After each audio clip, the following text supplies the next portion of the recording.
Radhika Yadav murder case में एक और बड़ी खबर यहां पर सामने आई है। पुलिस के मुताबिक राधिका का मोबाइल बरामद कर लिया गया है। मोबाइल को फॉरेंसिक जांच के लिए भेजा जाएगा। राधिका ने सोशल मीडिया अकाउंट पहले ही डिलीट कर दिए थे। पुलिस सूत्रों के मुताबिक राधिका वर्ल्ड क्लास कोच बनना चाहती थी और पिता से कहती थी कि दुनिया में नाम रोशन करके दिखाऊंगी, लेकिन पिता कहता था कि लोग मुझे ताना मारते हैं कि तुम बेटी के पैसे पर पल रहे हो। तो इस मामले में लगातार एक के बाद एक अपडेट आ रहे हैं। पुलिस यहां पर जो आरोपी पिता है उससे भी यहां पर पूछताछ कर रही है। कोर्ट में उसको पेश किया जाना है दोबारा से, और असली वजह इस हत्या की क्या रही ये पुलिस जानने की कोशिश यहां पर कर रही है। इस बीच जो मोबाइल है यहां पर राधिका का, वो भी पुलिस ने यहां पर बरामद कर लिया है। इस मोबाइल से और बातें यहां पर सामने आ सकती हैं कि आखिरी वक्त में क्या बात उसकी किससे हुई और क्या पिता से कोई फोन पर इस तरह की बात हुई जिसको लेकर यह साफ हो पाए कि क्या असली वजह थी, किन बातों को लेकर पिता यहां पर नाराज था। और हम ये भी आपको बता रहे हैं कि कैसे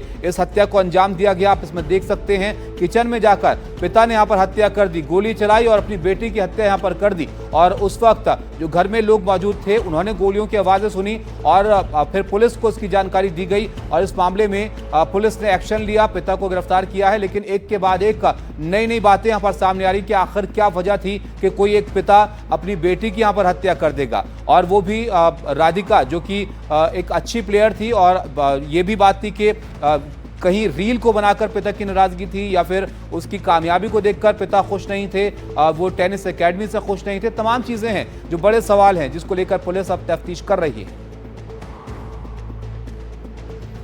राधिका मर्डर केस में एक और बड़ी खबर आपको बता देते हैं। थोड़ी देर में आरोपी दीपक यादव की कोर्ट में पेशी भी होनी है। राधिका के पिता को पुलिस पेशी के लिए लेकर निकली है। पहले मेडिकल होगा, फिर कोर्ट में दीपक की पेशी यहां पर की जाएगी। और वो अहम सवाल जो हम यहां पर आपको बता रहे थे, पुलिस जानने की कोशिश कर रही है कि आखिर असली वजह इस हत्या की क्या थी। क्या रील बनाने से पिता नाराज था या उसके एकेडमी चलाने से पिता नाराज था? ये बातें यहां पर सामने आई हैं अब तक। मुकेश की एक रिपोर्ट हमारे सहयोगी की आपको दिखाते हैं इस मामले में कि पुलिस की जांच अब इस मामले में कैसे आगे बढ़े। राधिका यादव के पिता दीपक यादव को पुलिस पेशी के लिए लेकर जा रही है। आप देख सकते हैं ये दीपक यादव के पिता बैठे हैं, ये देखिए पेशी के लिए पुलिस इनको लेकर जा रही है। और एक दिन की रिमांड कोर्ट ने ग्रांट की थी, जो रिमांड खत्म हो गई है। अब फिर से पेशी के लिए लेकर जा रही है। और सूत्रों की जानकारी के मुताबिक जो पुलिस है आज वो दीपक यादव की रिमांड नहीं मांगेगी। आज उनको जुडिशल कस्टडी में भेज दिया जाएगा, क्योंकि राधिका के पिता ने जुर्म कबूल कर लिया है और यहाँ पर अब उनको पुलिस कोर्ट में पेशी के लिए लेकर जा रही है। मुकेश हमारे साथ हैं। मुकेश, राधिका के पिता ने जुर्म तो कबूल कर लिया है, लेकिन जो बातें सामने आई हैं उसमें पुलिस और खंगालना चाहती है कि असली वजह यहां पर क्या थी। ऐसे में जो मोबाइल मिला है ये कितना अहम हो सकता है इस मामले में?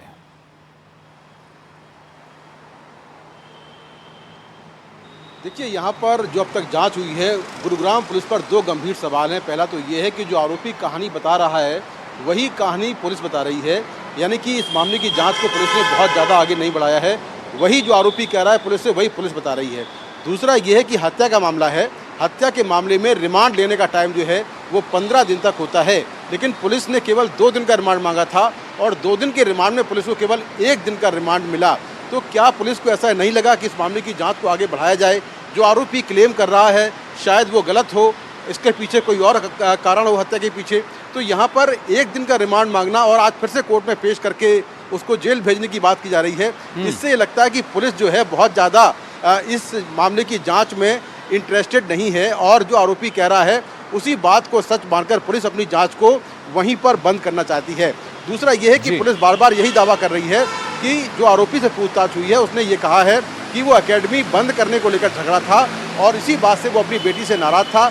15 दिन से वो लगातार डिप्रेशन में था, दुखी था और उसको कल परसों ये लगा कि अब मामला बहुत ज़्यादा बढ़ गया है, बेटी बात मानने को तैयार नहीं है और इसके बाद उसने अपनी लाइसेंसी पिस्टल से बेटी की हत्या कर दी। लेकिन मुकेश, ये जो डिप्रेशन की बात यहाँ पर हो रही है, इसके कोई प्रमाण पुलिस को मिले हैं? ऐसे कोई बात यहाँ पर सामने आई है? कोई डॉक्टर से कंसल्ट वो कर रहा था या जो वो कह रहा है पुलिस मान ले रही है सीधे सीधे? देखिए, कोई मेडिकल हिस्ट्री नहीं है, कोई इलाज के दस्तावेज नहीं है। जो बात आरोपी कह रहा है वही बात पुलिस मानती हुई चली जा रही है। लेकिन हमने यहाँ पर जो आरोपी है उसके दोस्त से बात की, उसके गांव वालों से बात की, राधिका के कोच से बात की। कोई भी ये मानने को तैयार नहीं है कि राधिका के पिता ने राधिका को इसलिए मारा होगा कि वो एकेडमी बंद करवाना चाहता था। उनका कहना ये है कि वो बहुत ज़्यादा उसने प्रमोट किया है राधिका को। जहाँ भी राधिका गई है टेनिस खेलने के लिए वो साथ में गया है। बहुत अच्छी बॉन्डिंग थी माता पिता के बीच में और जो बेटी है उसके पिता के बीच में। बिल्कुल मुकेश, और यही बात है जो इस बात पर यकीन करने को थोड़ा मुश्किल कर रही है लोगों के लिए कि ऐसा पिता जो अपनी बेटी को आगे बढ़ाने के लिए मदद कर रहा था वो एकेडमी बंद कराने के लिए हत्या कर देगा अपनी बेटी की। बहरहाल मुकेश, आप रहिएगा हमारे साथ, कुछ और अपडेट देते हैं इस मामले से जुड़े हुए। राधिका मर्डर केस में एक और बड़ी खबर यह भी आई है कि अलग अलग एंगल से आरोपी दीपक से पूछताछ हो रही है और आरोपी को रेवाड़ी भी लेकर गई है गुरुग्राम पुलिस ने रेवाड़ी के पास से कारतूस भी बरामद किए हैं। दीपक के दबाव में राधिका ने सोशल मीडिया से दूरी भी बना ली थी। तो सोशल मीडिया से रील से नाराजगी की भी बात आपको याद होगा सामने आई थी। अब उसमें लेकर यह भी जानकारी आ रही है कि सोशल मीडिया से राधिका ने पहले ही दूरी अपनी बना ली थी। अब क्या इसमें असली चीजें थी या पुलिस की जांच जब आगे बढ़ेगी तो और सामने आएंगे, लेकिन ये जो आरोपी पिता है इससे पुलिस की जांच हो रही है और इसमें ये तमाम बातें निकलकर सामने आ रही हैं। राधिका यादव की आखिरी चैट भी सामने आई है। राधिका ने ग्राउंड कोऑर्डिनेटर को मैसेज यहां पर किया था।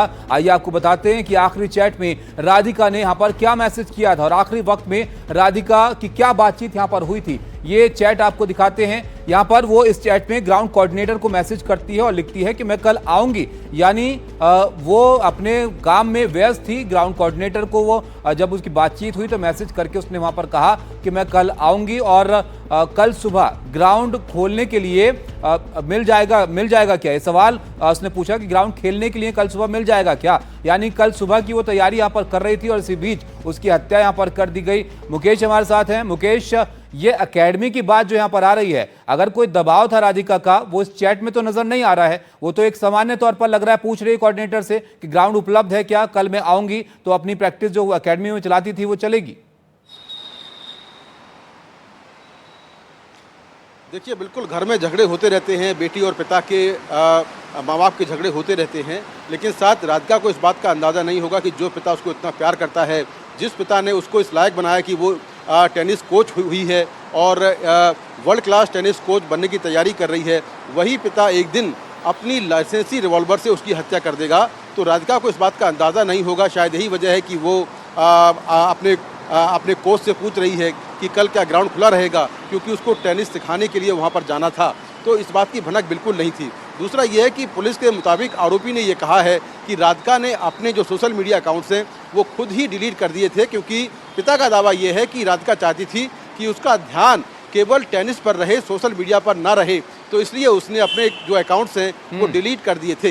हालांकि पुलिस ने राधिका के मोबाइल को फॉरेंसिक जांच के लिए भेजा है, जिससे उसके जो उसकी एक्टिविटी है सोशल मीडिया पर, उसको लेकर कुछ और बातें निकलकर सामने आ पाएंगी और शायद हत्या की वजह आगे निकलकर सामने आ पाए। मुकेश, फिलहाल तो छोटा सा सवाल इसमें और मैं आपसे जोड़ना चाहूंगा, इसमें इस तरह के मामले क्योंकि आप कवर करते हैं, अब मोटिव यहाँ पर पुलिस को पता है, जो आरोपी है उसने यहाँ पर अपना जुर्म कबूल कर लिया है, हथियार यहाँ पर मिल गया है, तो अब पुलिस के लिए यहाँ पर किस तरह से जांच को खंगालना अब रह जाता है इस मामले के अंदर?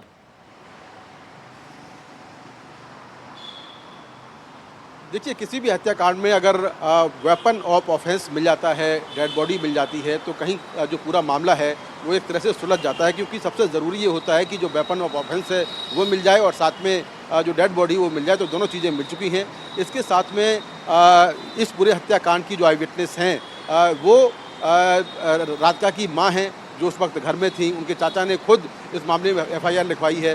तो आगे जांच में चार्जशीट को लेकर पुलिस क्या करेगी, चार्जशीट को किस तरह से पेश करेगी, उसमें क्या तथ्य रखेगी, ये देखने वाली बात होगी। लेकिन चूंकि ये मामला पारिवारिक है, एक सामाजिक मामला भी है, इसीलिए पुलिस इस पूरे मामले में बहुत ज़्यादा कुछ बोलने को तैयार नहीं है और वही कह रही है जो आरोपी कह रहा है। जी, बहुत शुक्रिया मुकेश आपका विस्तार से हर एक अपडेट को समझाने के लिए इस मामले में। तो आप देखिए जैसे जैसे पूछताछ आगे बढ़ रही है, नई नई बातें यहाँ पर सामने आ रही हैं।